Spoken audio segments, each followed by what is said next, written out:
पढ़ाई और सीखना दोनों के बीच का जो भेद है उसे गुरुदेव के सिर्फ एक वाक्य से समझा जा सकता है।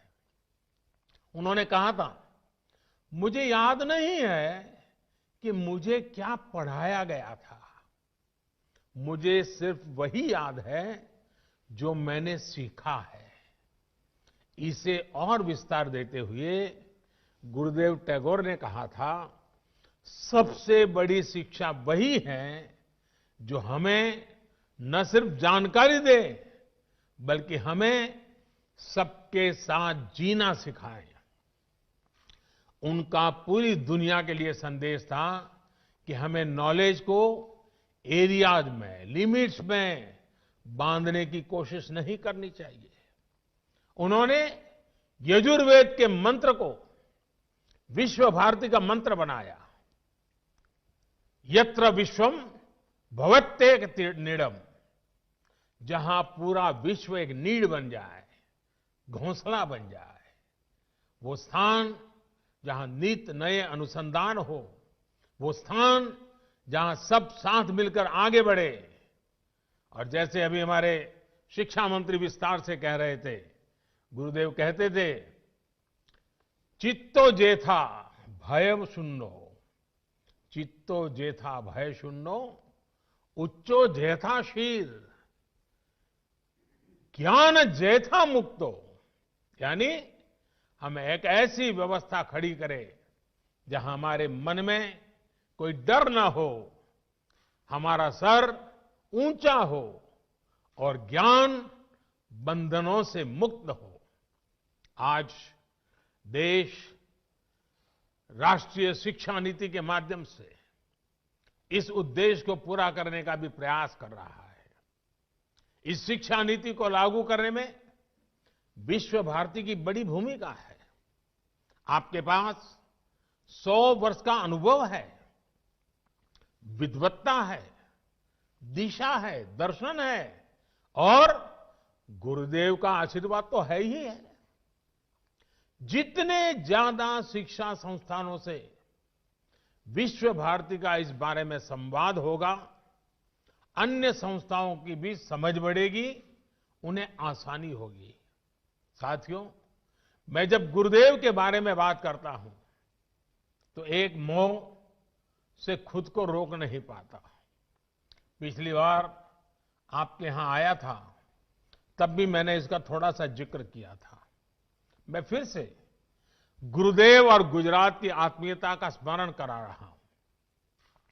ये बार बार याद करना इसलिए भी जरूरी है क्योंकि ये हमें एक भारत श्रेष्ठ भारत की भावना से भरता है। ये दिखाता है कि अलग अलग भाषाओं, बोलियां, खान पान, पहनावे वाला हमारा देश एक दूसरे से कितना जुड़ा हुआ है। ये दिखाता है कि कैसे विविधताओं से भरा हमारा देश एक है, एक दूसरे से बहुत कुछ सीखता रहा है। साथियों, गुरुदेव के बड़े भाई सत्येंद्रनाथ टैगोर जब आईसीएस में थे तो उनकी नियुक्ति गुजरात में अहमदाबाद में भी हुई थी। रविन्द्रनाथ टैगोर जी अक्सर गुजरात आ जाते थे और उन्होंने वहां काफी लंबा समय भी बिताया था। अहमदाबाद में रहते हुए उन्होंने अपनी 2 लोकप्रिय बांग्ला कविताएं बंदी ओ अमार और नीरोब रजनी देखो, ये दोनों रचनाएं की थी। अपनी प्रसिद्ध रचना क्षुधित पाषाण का एक हिस्सा भी उन्होंने गुजरात प्रवास के दौरान ही लिखा था। इतना ही नहीं, गुजरात की एक बेटी श्रीमती हटी सिंह गुरुदेव के घर में भी वो बहू बनकर भी आई थी। इसके अलावा एक और तथ्य है जिस पर हमारे विमेन एम्पावरमेंट से जुड़े संगठनों को अध्ययन करना चाहिए। सत्येंद्रनाथ टैगोर जी की पत्नी ज्ञानंदिनी देवी जी जब अहमदाबाद में रहती थी तो उन्होंने देखा कि स्थानीय महिलाएं अपने साड़ी के पल्लू को दाहिने कंधे पर रखती है। अब दाएं कंधे पर पल्लू रहता था, इसलिए महिलाओं को काम करने में भी कुछ दिक्कत होती थी। ये देखकर ज्ञानंदिनी देवी ने आइडिया निकाला कि क्यों न साड़ी के पल्लू को बाएं कंधे पर लिया जाए। अब मुझे ठीक ठीक तो नहीं पता, लेकिन कहते हैं कि बाएं कंधे पर साड़ी का पल्लू उन्हीं की देन है। एक दूसरे से सीखकर, एक दूसरे के साथ आनंद से रहते हुए, एक परिवार की तरह रहते हुए हम उन सपनों को साकार सकते हैं जो देश की महान विभूतियों ने देखे थे। यही संस्कार गुरुदेव ने भी विश्व भारती को दिए हैं। इन्हीं संस्कारों को हमें मिलकर निरंतर मजबूत करना है। साथियों, आप सब जहां भी जाएंगे, जिस भी फील्ड में जाएंगे, आपके परिश्रम से ही एक नए भारत का निर्माण होगा। मैं गुरुदेव की पंक्तियों से अपनी बात समाप्त करूंगा। गुरुदेव ने कहा था, ओरे गृहो बाशी खोल द्वार खोल, लागलो जे दोल स्थोले जोले मोबो तोले, लागलो जे दोल दार खोल दार खोल। देश में नई संभावनाओं के द्वार आपका इंतजार कर रहे हैं। आप सब सफल होइए, आगे बढ़िए और देश के सपनों को पूरा करिए। इन्हीं शुभकामनाओं के साथ आप सभी का एक बार बहुत बहुत धन्यवाद। और ये शताब्दी वर्ष हमारी आगे की यात्रा के लिए एक मजबूत मील का पत्थर बने, हमें नई ऊंचाइयों पर ले जाएं और विश्व भारती जिन सपनों को लेकर के जन्मी थी, उन्हीं सपनों को साकार करते हुए विश्व कल्याण के मार्ग को प्रशस्त करने के लिए, भारत के कल्याण के मार्ग को मजबूत करते हुए आगे बढ़े। यही मेरी आप सबसे शुभकामनाएं। बहुत बहुत धन्यवाद।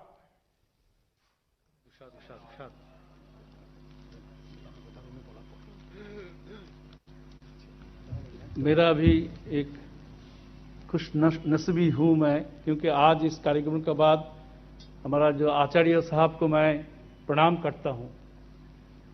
इतना टाइम दिया, इतना अच्छा मार्गदर्शक दिखाया, इसमें मेरा कोई शक नहीं है। इस मार्गदर्शन में सर हम आपको एश्योर कर सकते, आश्वासन दे सकते हैं, जहां हम आपका मार्गदर्शन लेके आगे बढ़ूंगा और विश्व भारती सही दिशा से आगे बढ़ेंगे और विश्व भारती सही माने से विश्व भारती बनेंगे।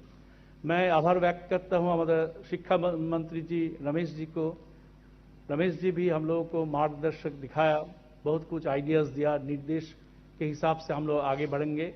मैं रमेश जी को भी प्रणाम करता हूं और रेक्टर साहब भी कीमती टाइम निकाल के हमारा साथ योगदान किया। मैं आपको भी सर नमन करता हूं। अभी ये आपको पता है, ये कॉन्वोकेशन है। हमारा स्टूडेंट्स आज कई बच्चे पास करके गए, मैं उसको सब शुभकामनाएं देता हूं। अभी विजय करो सत्तर पदे पढ़े सत्य पढ़ते हैं। अभी शांति वचन के लिए हम लोग इंतजार करें।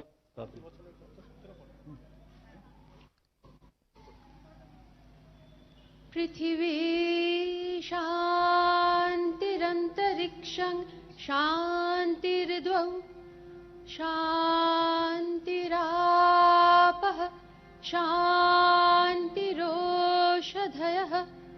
शान्तिर्वनस्पतयः शान्तिर्विश्वे में देवाः शान्तिः सर्वे में देवाः शान्तिः शान्तिः शान्तिः शान्तिभिः ताभिः शान्तिभिः सर्वशान्तिभिः शमयामोहं यदिह घोरं यदिह क्रूरं यदिह पापं तच्छान्तं तच्छिवं सर्वमेव शमस्तु नः। ॐ शान्ति